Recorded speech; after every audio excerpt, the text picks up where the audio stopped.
What's up, everyone? Welcome back to the channel. So glad to see you all again. And it's been almost a few months since I posted my last video.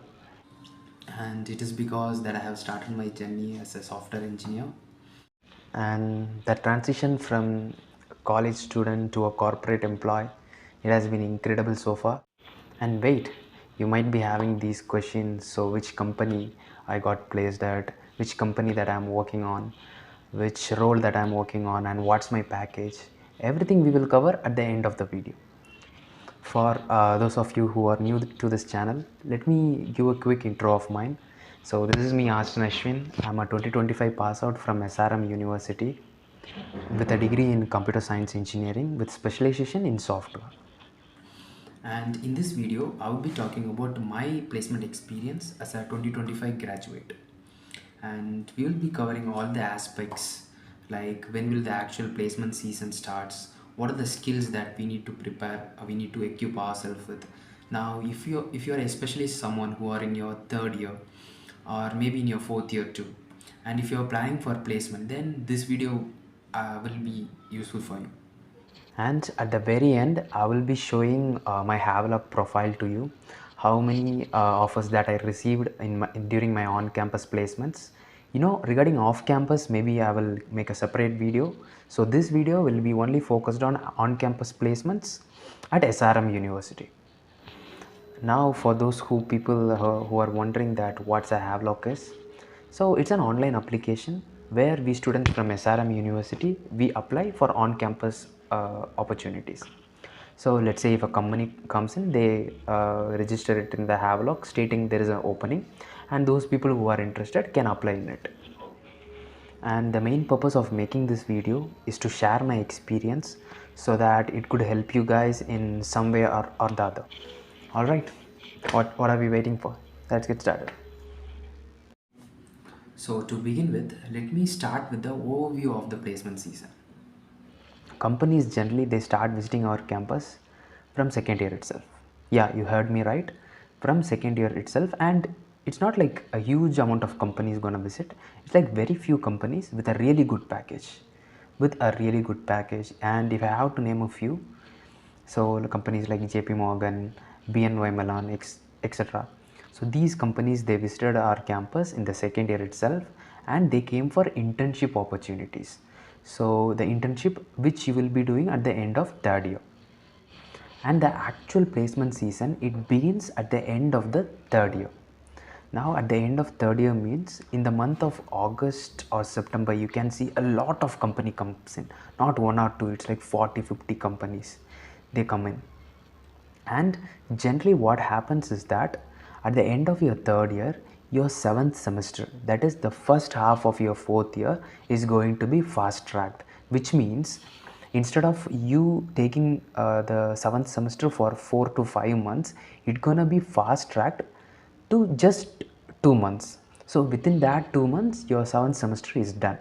And so this happens in June or July, you will be done with your seventh semester, most probably, I believe. Then you can expect in the month of August or September, the actual placement season begins. With that being said, let's talk about the type of companies that visit our campus. I generally categorize the companies under 4 categories. Number one, mass recruiters. These are the companies that are going to recruit the students in bulk amount.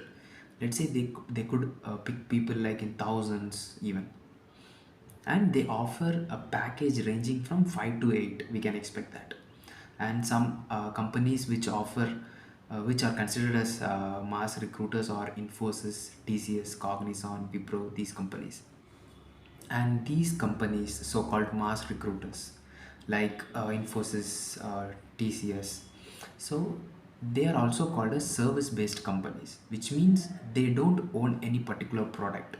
They provide service to other companies that actually own a product. And the second type of companies is the product based companies who actually own their product. Say for example, PayPal, Paytm, PhonePe. So these are the few companies that visited our campus. Now here in this end, we have uh, we have these companies working on their own product, unlike providing service to some other, and the packages would be varying from 5 to 10. Now, the third type of companies are called super dream companies. Now, these companies provide a package greater than 10 LPA and they do own a product. And the fourth type of companies are so-called marquee companies, which provides a package greater than 20 LPA, maybe greater than 25 LPA too. And this includes companies like Microsoft, PayPal, Bookings.com, and yeah, I can list a few, Amazon. And these companies are named with these types because of the package it offers. That's it. Now let us talk about the type of roles usually offered by companies. So this includes software engineering roles, guys, no doubt in that. And this includes development skills, your problem solving skills. Yeah, mostly. And you can see 70 to 80% of the job openings are related to software engineering positions. That's number one.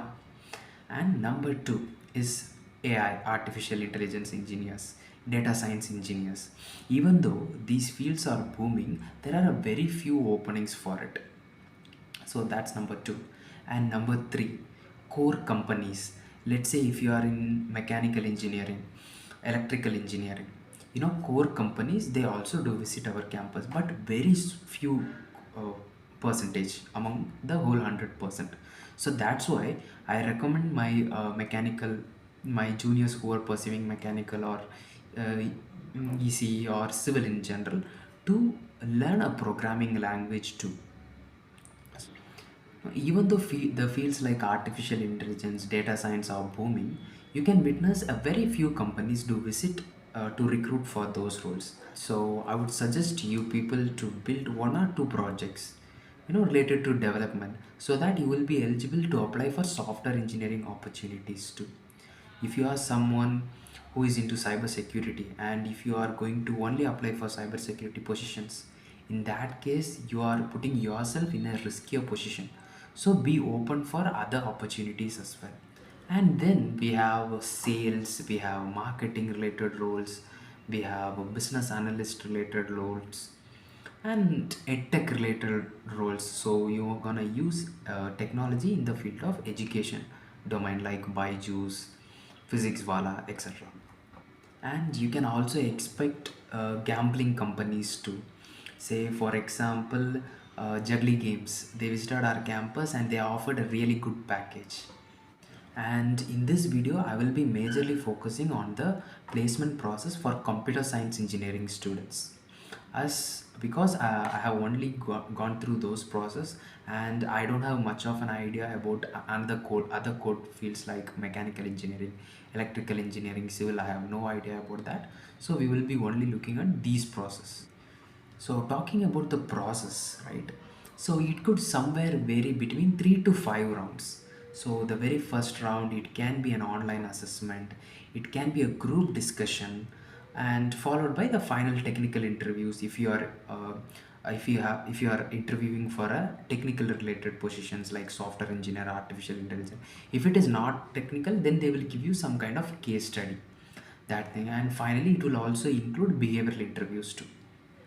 Now let us talk about placement preparation.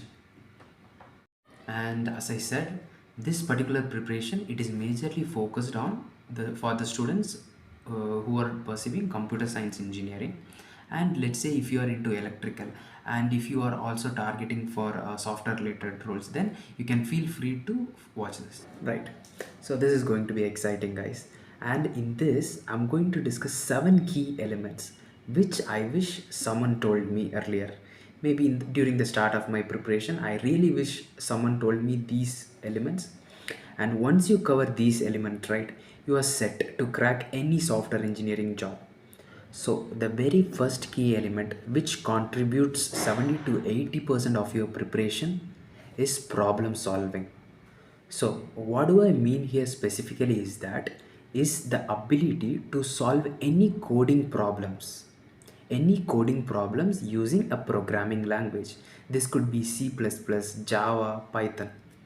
because most of the companies they do have a first round which is called online assessment, in which you will be given a few problems to solve.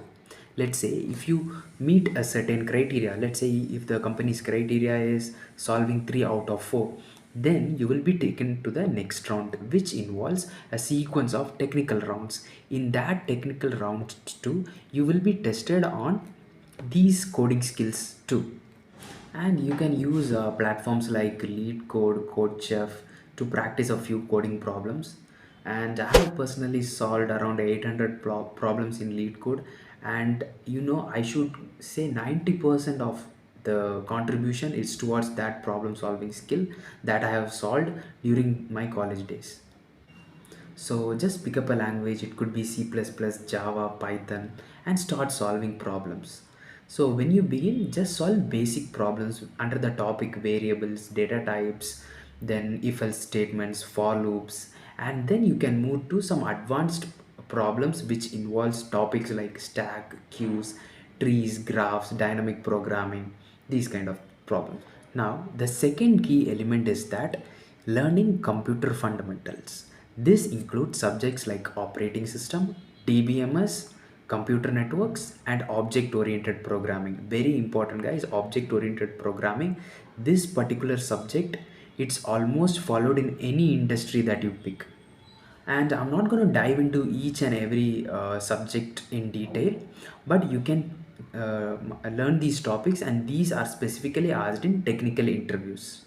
And the third key element is that your projects, okay, that you can showcase in your resume. This could be your personal project that you build by yourself, or you build with your team in a hackathon, or it could be any project. But make sure to publish a project live. Okay, so you have to deploy it in cloud rather than you keeping it in your local machine. You deploy it in a cloud so that any user can view it. Okay, instead of you going in an interview and sharing your screen, what you could do is that you could get a domain, you can you can host your product in that cloud, and you can share the link to the interviewers. And please don't build any clone projects like Amazon clone, Netflix clone. It's not gonna look good in your resume because most people are doing this, and trust me, I have done that too. But what makes your project stand out is a unique problem solving that you have contributed in it. Let's say if I have to talk about that, like I build a project, okay, so which solves a problem. What problem does it solve? Let's say we often go with friends, our friends, right? Let's say 4 to 5 people are going. We in a group of 5 people, there will be a person who always pays the bill, and who initiates a split up in your, maybe it could be Google split ups or something.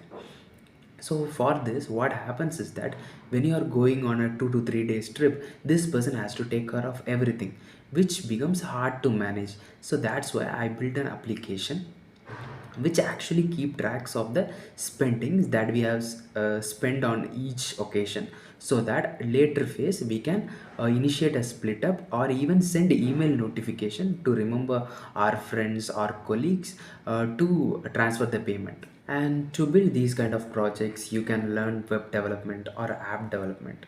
And on the top, you can use your artificial intelligence or any machine learning algorithms to improvise it. And again, I'm not diving into these things detail. Maybe I will cover in some other video. And now the fourth key element is aptitude. It involves quantitative aptitude, logical aptitude, and verbal aptitude. Most companies consider this as their filtering process. So either they are going to filter you based on your aptitude skills, or on the other end they are going to filter on your coding skills, online assessment, or they could test both as well. And to learn aptitude, it's not going to take you much time. Maybe in my case it just took 3 to 4 weeks, that's it. But in order for you to be good at problem solving skill, it's going to take some time. So focus and give most of your time dedicating towards learning code, how to code, learning how to solve problems in platforms like lead code. And then you can focus on aptitude. Maybe before 1 or 2 months of your placement, you can focus on aptitude. That will also work. And again, 90% it's about your problem solving skill. So the fifth element in the list is that behavioral preparation. Now, what do we mean by behavioral preparation? So this involves HR related questions, then some situation based questions, very important. Let's say one, if I have to talk about a question or if I have to come up with an example, the question could go something like this. Let's say if you are having a teammate who has a varying opinion than of yours, so how you will handle that particular situation. Or it could be some direct questions like what's your weakness, what's your strength, where do you see yourself in 5 years. And make sure that you browse those questions which are most frequently asked and prepare in advance. So don't just think that okay, I'm gonna speak it in the spot. It doesn't work that way. So take a note. First, prepare your introduction. Then these most commonly asked situation-based question, HR question, and at the end also prepare few questions for your interviewer that you should ask. This question could involve what motivates you to work in this organization for such a long time, or it could be just some general question that you are generally curious about. And you can also talk about the role that you are interviewing for and much more. And the sixth element in the list is that system design, and this is completely optional. I would keep this in the very last seventh position maybe in terms of priority wise, because as a fresher it's not that important that you should be well versed in system design, but knowing a certain level of basics would really help. And it's because in one of my interviews I was asked questions related to system design even though it's for a fresher role. So that kind of made me think that you should also need some basic understanding on how to build systems too. But in this case, but it could be challenging for you to learn system design as a fresher, so you can feel free to keep this in the last priority. And the last seventh one in our list is communication. And without communication, the other elements that we have discussed so far are just useless, because this particular skill, this acts as a foundation for anything. Let's say if you are in an interview and if you can't able to express yourself, you don't have to be mastering vocabularies in English. No, that's not what we are talking about here. Here, it's about you expressing yourself, your problem solving skills, or what you are passionate about, your work, selling yourself basically. And I can understand, even though we people are from English medium, we don't generally communicate in English, right? We always go with our mother tongue. So what I would recommend is that you can connect with the online.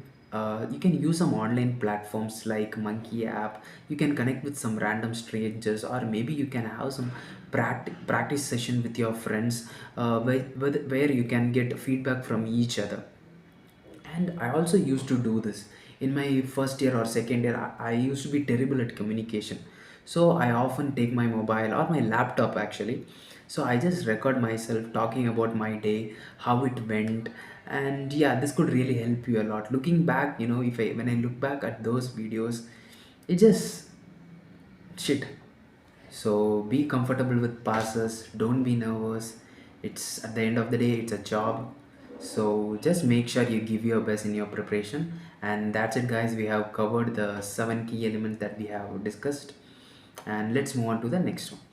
So now let's get started with the interesting part. I'm going to talk about my placement attempts and what I have learned in general. So the very first company that I interviewed is a tech company basically, and it's a US based company. So it was in my second year I interviewed at this company, I believe. So they were paying around 400 for an hour, and the very first round it's about me showcasing what I have built. So at that time I built one or two projects on Python and Django. So it's a full stack application based project, and I was rejected. So when I reached out, like asking the feedback, he stated me that so I was not able to communicate effectively. I was not able to explain my work effectively to them. So that's something that I learned in my very first one. And it's not an off on campus, it's an off campus opportunity that I applied myself, and it's a very good learning experience. I just wanted to say that. And the second company that I had experienced is Microsoft. So it was at the end of second year, I believe. So basically I applied and there was some online assessment which I cleared, and then we had a couple of rounds. The first round it was technical, which I cleared. The second one it was behavioral round, in which I was rejected. And the third company is Gamescraft. So they offered a package of 30 LPA, and in this company, so I cleared the online assessment, but I was rejected in the very first round itself. I was given two hard lead code problems which I was expected to solve in an hour. In case if you are wondering what problems they asked me, which topic related problems, so it was on the topic recursion and bit manipulation. And the fourth company is Capgemini. So here I was interviewed for software engineering position. In most of the cases, it's going to be software engineering, guys. No doubt in that. If I don't mention, please assume it's a software engineering role. So in this we had the very first round online assessment where we were focused on computer networking related questions, then pseudocode. So what do I mean by pseudocode is that, so we will be given code snippets in which we have to predict the output. So we were also focused on that, and some questions related to operating systems as well, and some questions related to behavioral questions. And then a gamified questions too, something kind of a game, we need to solve it in that particular time. So that's about the online assessment. And those who cleared this round, they are qualified for the next round. So the second round, it was the second round, it's basically also a online assessment round in which we are supposed to solve two problems. So those people who have solved those problems will be getting higher packages. Let's say if you solve two problems, you will be getting higher packages than the compared ones. So after this I had my final interview. So it went well, guys, and I will update about this more. So the fifth company that I interviewed for is Accenture.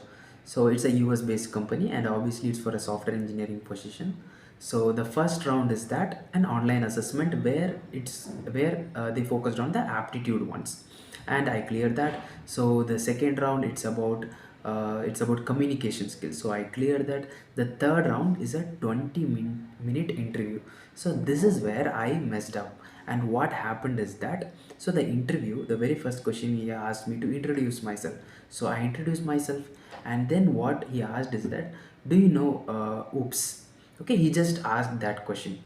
I'm really good at oops. So what I did is that I just started explaining the whole concept.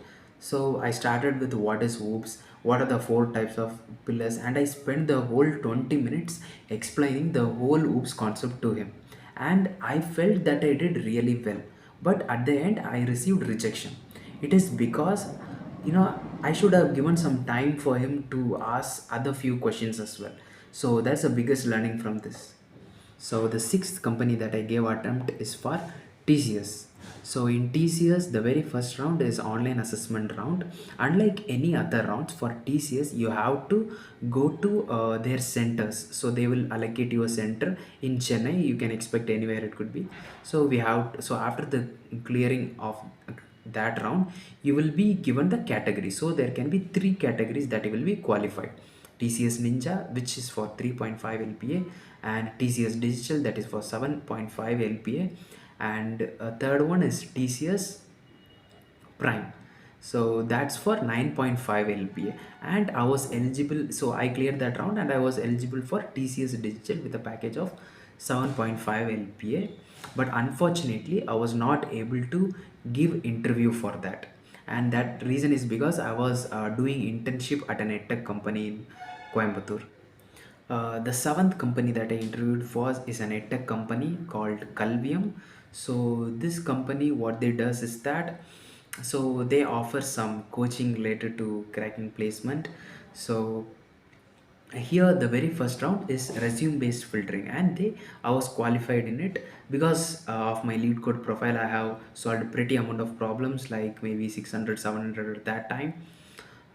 So I cleared that first round, and second round I had online interview, which you have to record it. It's not a one-to-one interview. Basically, you have to record so there are two or three questions. So why do you want to join Calvium? Why you are particularly interested in this position? So it's a video based round where I have to answer for four or five of the questions. And after that I had the third round is with the discussion with the manager, where I cleared it. And yeah, I was selected and I went to Coimbatore. I did internship there for almost 3 months. And yeah, I learned a lot, especially how to communicate in a professional environment and much more. So the eighth company that I interviewed for is Visa for system engineer role. So this is the company where again I got rejected in the very first round itself. Sorry, in the second round. The very first round it involved online coding round, which I nailed it. In the second round I had interview in which they focused on system design questions, which I was not able to answer. They asked me questions related to Docker, load balancers, which I have no clue about. So I got rejected in the very first round itself. And then the ninth company that I interviewed for is Misho, where I cleared the first online assessment round, coding round. Then I went to the second round where I was asked a DSA related question. It's a tree related question. I cleared that. And third round, it's a machine coding round. So in which basically I have to work on some mapping functionality, which I cleared. And the fourth round, it's a managerial round, so where I was asked question related to operating systems and computer networks. So I was not able to answer two or three of the operating related questions. So I believe that's the reason for my rejection in that particular interview process.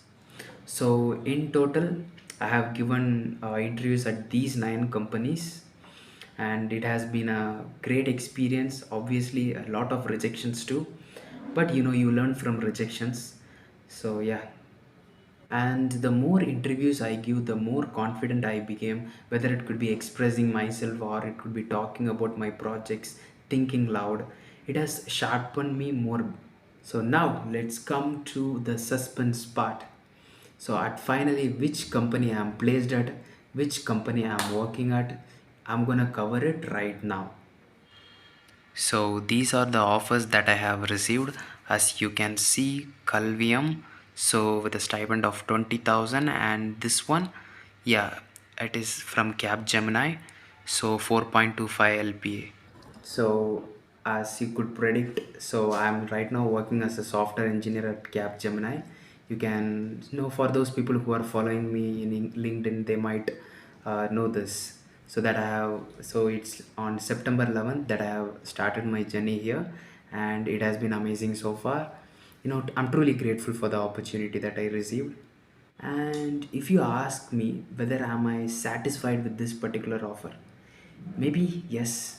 The package is kind of disheartening, but other than that, I'm learning a lot here. And there is one thing I need to bring to notice. So at Calvium, when I was working as an intern, the conversion for full time is actually 10 LPA. But since the job it didn't involve any technical knowledge. So as someone who has dedicated years in solving problems in developing something, so a role that is completely non-technical, it didn't excite me. So I just have to ignore the offer. And what happened is that the college, they freezed my profile. So it is because I ignored it. So I have received an opportunity and I ignored it, so they freezed my profile. So this is where I would like to tell you, don't apply to all companies that you see. I can understand at the end of third year, you will have the tension, you will have the peer pressure, you could see people around you getting placed. At the end you will get a mentality, okay, I just need a job. Okay, please don't get into that mentality. The right offer will hit you, but just keep working on. So that's why, don't apply on every job. Just apply on those which you are interested in. Now this particular role isn't, it doesn't involve any technical knowledge, so it doesn't excite me anymore. I don't feel like going and working there, so I ignored that. Now on the other hand, at Capgemini, when I think 2 to 3 years from now, I could easily get benefited from this particular opportunity once I get a decent years of experience. Now you might be wondering, I didn't talk about CGPA anywhere in this video, and that's because CGPA, it just acts as a entry pass.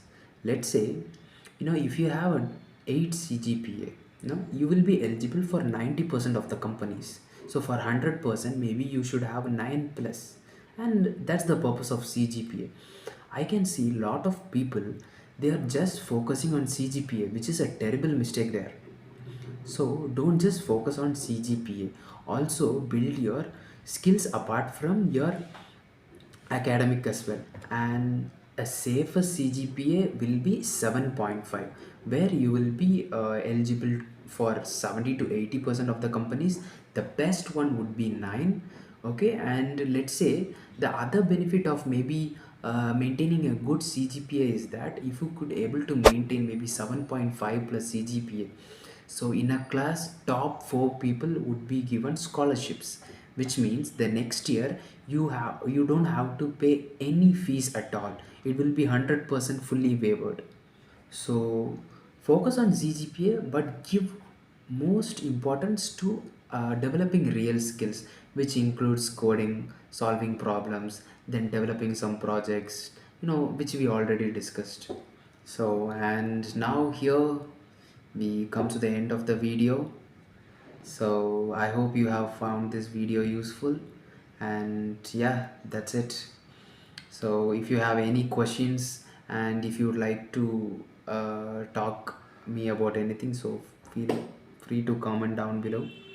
So it's night, I guess it's 2 a.m. now. Yeah, so see you soon. Bye bye. And please do consider subscribing. In case if you have any questions, you can feel free to reach me on my WhatsApp number, which is in the description. So let's connect there. Also, LinkedIn, please do follow me on LinkedIn as well.